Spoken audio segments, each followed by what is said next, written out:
اب یہ پانچوں کے پانچوں لطائف کی تعلیم آ چکی، نبوت ختم ہو چکی، تو اب ذرا سوچئے کہ امام مہدی نے جو آنا ہے تو علم کا تو اختتام ہو چکا ہے، اب امام مہدی لائیں گے کیا؟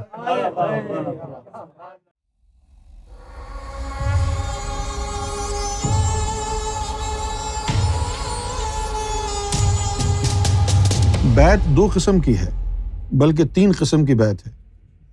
نبی کریم صلی اللہ علیہ وآلہ وسلم نے، چونکہ آپ نبی ہیں اور نبی کا کام دین کو اسٹیبلش کرنا ہوتا ہے، اور دین کا جو لا ہے، شریعہ، اس کو اسٹیبلش کرنا ہوتا ہے، لہٰذا اس کے سارے کام عام لوگوں کی وجہ سے شریعت پر مبنی ہوتے ہیں۔ تو نبی پاک صلی اللہ علیہ وسلم نے بطور نبی سب کو بیعت جو فرمایا، جسمانی طور پر بیعت فرمایا، ہاتھ کے اوپر ہاتھ رکھ کے، لیکن ایک بیعت وہ تھی جو روحانی بیعت کہلاتی ہے، جس میں قلب سے بیعت کرتا ہے، وہ روحانی بیعت ہوتی ہے، اور وہ بظاہر ہاتھ پر ہاتھ رکھ کے نہیں کی جاتی، وہ قلب کے ساتھ کر لیتا ہے۔ اور سب سے بڑی بیعت ہوتی ہے روح کی بیعت، جو نبی پاک صلی اللہ علیہ وسلم نے حضرت اویس قرنی رضی اللہ تعالی عنہ کے ساتھ کی تھی۔ امام مہدی علیہ الصلوۃ والسلام بھی کسی کو جسمانی اور شریعت والی بیعت نہیں فرمائی، نہ فرمائیں گے۔ سیدنا سرکار گوھر شاہی سے دو طرح کی بیعت ثابت ہیں، ایک تو قلب والی جو عام ہے، اور دوسری روح والی جو خال ہے، بہت کم ہے۔ تو ظاہری طور پر بیعت کسی کو نہیں فرمانا، کیونکہ آپ شریعت کا نفاذ نہیں کر رہے، آپ طریقت کو قائم کر رہے ہیں۔ رہ گئی بات جو اس دنیا سے چلے گئے ہیں، جو لوگ اس دنیا سے چلے گئے ہیں اور امام مہدی علیہ الصلوۃ والسلام سے فیض یاب ہونا ان کے مقدر میں اللہ نے لکھا ہے، تو پھر گھبرانے کی بات نہیں ہے۔ جو دنیا سے جا چکے ہیں، امام مہدی ان کی بھی روح کو بلوا کے نواز دیں گے۔ کیا سرکار کو ماننے والے سب ان کی نیاری تعلیم سے فیض یاب ہوں گے؟ سرکار کا ماننے والا ہے ہی وہی جو تعلیم سے فیض یاب ہوتا ہے۔ یہ جملہ ہی غلط ہے کہ کیا سرکار کے سارے ماننے والے ان کی نیاری تعلیم سے فیض یاب ہوں گے؟ جو فیض یاب ہوگا وہی تو ماننے والا ہوگا، اور جو تعلیم سے فیض یاب نہیں ہوگا وہ کیا ماننے والا؟ اور نیاری تعلیم کیا ہے؟ نیاری یہی تعلیم ہے نا، کہ نہ ہندو کو کوئی پریشانی، نہ سکھ کو کوئی پریشانی، نہ عیسائی کو، سب کے اوپر ایک ہی جو ہے وہ طریقے سے اللہ کی محبت، اللہ کا قرب عطا کیا جا رہا ہے۔ یہ نیاری تعلیم ہے۔ نیاری سے مراد یہ ہے کہ ایسا پہلے کبھی ہوا نہیں۔ اب جیسے آپ چھوٹی سی ایک بات سمجھیں، جو بھی اللہ کی طرف سے ذات آئے گی، اللہ اس کو کوئی نہ کوئی تعلیم دے کے بھیجے گا، یا نہیں؟ خالی ہاتھ آ کے کیا کرے گا وہ؟ اگر وہ خالی ہاتھ آئے گا تو کیا پڑھائے گا، کیا سکھائے گا؟ اب یہ پانچوں کے پانچوں لطائف کی تعلیم آ چکی، نبوت ختم ہو چکی، تو اب ذرا سوچئے کہ امام مہدی نے جو آنا ہے تو علم کا تو اختتام ہو چکا ہے، اب امام مہدی لائیں گے کیا؟ علم کا تو اختتام ہو چکا ہے، علم تو اپنی معراج کو پہنچ گیا حضور صلی اللہ علیہ وسلم کے طفیل، علم کا تو خاتمہ ہو گیا، اب علم کی بات تو نہیں ہے۔ اب آئیں گے امام مہدی، وہ بھی ساری انسانیت کے لیے، تو لائیں گے کیا؟ علم تو ختم ہو گیا، اب وہ لائیں گے عشق۔ سمجھا یہ جاتا ہے لوگوں میں کہ عشق بہت مشکل ہے، عشق میں لوگ پاگل ہو جاتے ہیں، عشق میں یہ ہو جاتا ہے، عشق میں وہ ہو جاتا ہے۔ لیکن میں آپ کو بتاؤں کہ عشق جو ہے، جن حضرات نے عشق کی تشریح کی ہے، انہوں نے عشق کی تشریح اس لیے کی ہے کہ وہ عشق میں مبتلا نہیں تھے، کیونکہ جو عشق میں مبتلا ہوتا ہے وہ تشریح کہاں کرتا ہے؟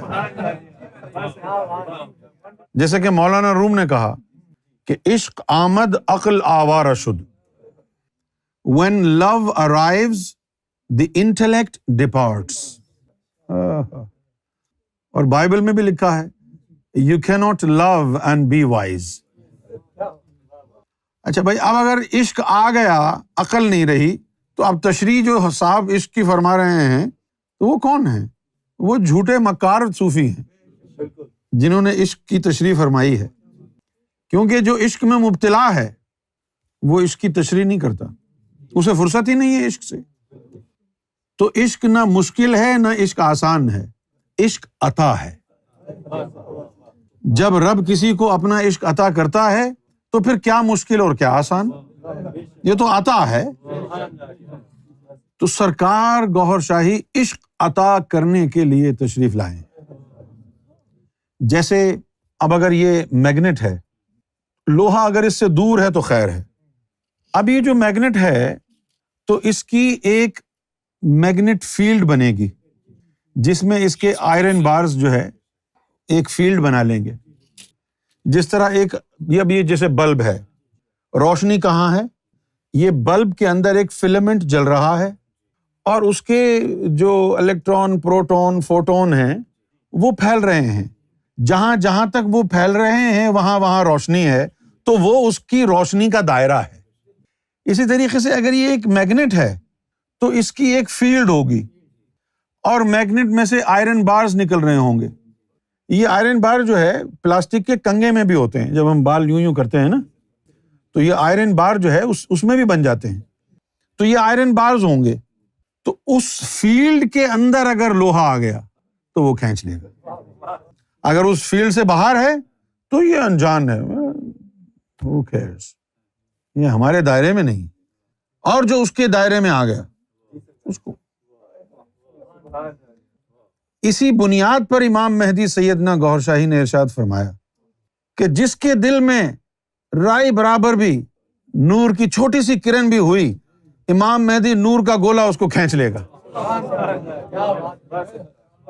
اچھا، اب لگے ہاتھوں قرب بھی سمجھ لیں، قرب کیا ہوتا ہے، ذرا توجہ سے سمجھیں۔ اب یہ رب ہے، اب کوئی اس سے ملنے گیا، دیدار کا مرحلہ آیا، یہ مقام محمود ہے، یہ مقام محمود، یہ رب ہے۔ جب کوئی اس سے ملنے گیا، مقام محمود پر کھڑا ہوا، تو رب اپنی ذات کو کھولتا ہے، اپنے وہ جو قلزوم ہیں ان کو کھولتا ہے۔ جب وہ اپنے قلزوم کو کھولتا ہے تو اس کے وجود سے ایک مقناطیسیت، جاذبیت نور والی وہ باہر نکلتی ہے اور ایک دائرہ بنا لیتی ہے، اور وہ جو مقام محمود پر کھڑا ہے وہ اس دائرے کے اندر آ جاتا ہے۔ رب یہی ہے، رب عالم احدیت میں ہے، بندہ مقام محمود عالم وحدت میں ہے، بیچ میں خط عدم ہے، دائرہ بڑھ کے اس کو اپنی آغوش میں لے لیتا ہے۔ اس کو کہتے ہیں قاب قوسین، جو دائرہ بڑھتا ہے، اور اس کے بعد وہ ہمیشہ کے لیے اس دائرے میں شامل ہو جاتا ہے، زمین پر آنے کے بعد بھی اسی دائرے میں ہے۔ یہ ہے قرب، قرب الہی۔ مقرب کس کو کہیں گے؟ جو اس دائرے میں ہے۔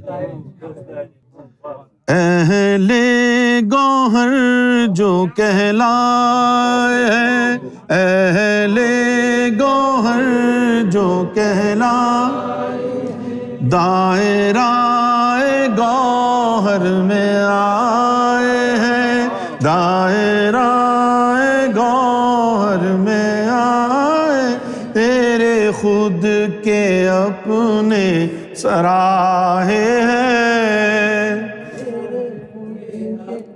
تو یہ دائرہ ہے، یہ دائرے میں آ گئے۔ اب وہ دائرہ جو ہے اس میں آپ شامل ہو گئے۔ جب یہاں پر یہ خاص بات ہے، بہت سے ولیوں کو اس پر اعتراض ہے، لیکن یہ خاص بات ہے، جب تو دائرے میں آ گیا، اب اللہ کا فتویٰ یہ ہے کہ تو دائرے میں آنے کے بعد غیر اللہ نہیں رہا۔ دائرے میں آنے کے بعد یہ جو گوہرین صوفیز ہیں، یہ ان کا ایمان اور عقیدہ ہے۔ باقی اور بھی صوفی گزرے ہیں، مولانا روم جیسے، ان کا یہ گمان ہے کہ کوئی صفاتی نور کسی کے سینے میں آ گیا تو وہ بھی غیر اللہ نہیں ہے۔ صحیح کہہ رہے ہیں وہ بھی، لیکن یہ پریکٹیکل ہے، یہ پریکٹیکل ہے، نظریہ وحدت الشہود ہے۔ صرف وہ غیر اللہ نہیں ہے جو دائرے میں ہے، اور جو دائرے سے باہر ہے، بھلے روشن ضمیر ہو، بھلے موسیٰ ہو، کیا بولے؟ ہاں، جو دائرے میں ہے، جو دائرے میں ہے وہ حزب اللہ ہے، جو دائرے میں ہے وہ رب کی فیملی ہے۔ ایک فیملی تو محمد رسول اللہ کی ہے، ارے ایک اللہ کی بھی تو فیملی ہے، اللہ کا بھی تو کنبہ ہے۔ اللہ کے کنبے میں کون ہے؟ جو اس دائرے میں ہے۔ اس دائرے میں رہنا عشق ہے۔ اب جس سے اس دائرے کی شدت نور برداشت ہو جائے وہ محبوب، اور جو بار بار دائرے سے کچن کی طرح باہر جائے، ٹھنڈی ہوا لے کے آئے، وہ مجذوب۔ اور جس کے اندر اسپرچل اڈیپٹیبلٹی آ گئی کہ بھائی وہ دائرے میں آیا، جو جل جائیں گے خیر ہے، اب جتنی بھی گرمی ہو، جتنی بھی شدت ہو، خیر ہے، ہم یہیں کھڑے ہیں، جل کے خاکستر ہو جائیں گے، باہر نہیں جائیں گے، وہ محبوب ہو گئے۔ اللہ کے بارے میں جاننا ان کے لیے آسان ہے جو اس دائرے میں ہے۔ اب جو اس دائرے میں ہیں، قرآن میں لکھا ہے کہ اللہ روزانہ نئی شان سے جلوہ گر ہوتا ہے، تو یہ روزانہ جو اس کی شان بدلتی ہے، اس سے واقف کون ہوگا؟ جو دائرے میں ہے، وہ لائیو کومنٹری کرے گا۔ جو دائرے میں ہے تو قرآن پڑھتا رہے، وہ رب کو پڑھ رہا ہے۔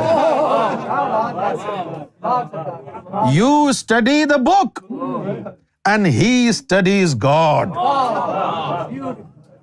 تو کتاب پڑھ، وہ ذات کو ملاحظہ کر رہا ہے۔ کیا ہے یہ؟ Study of God, study of God's temperament, study of God's characteristics. یہ دائرے میں لے جانے کی تعلیم ہے جو سرکار گوہر شاہی لائے ہیں۔ اس لیے تو فرمایا، کتاب پہ لکھا ہے کہ اگر تو حور و قصور اور جنت کا طلبگار ہے تو یہ تعلیم تیرے لیے نہیں ہے۔ یہ تعلیم سرکار نے فرمایا ان کے لیے ہے جو رب سے رب کا عشق اور دیدار چاہتے ہیں۔ یہ تعلیم سرکار کی ان کے لیے۔ اگر تجھے جنت اور حور و قصور کی تلاش ہے تو عبادت کر جا، یہاں آنے کی ضرورت نہیں ہے۔ یہ تعلیم تو ان کے لیے ہے جو رب کا دیدار اور اس کا عشق چاہتے ہیں۔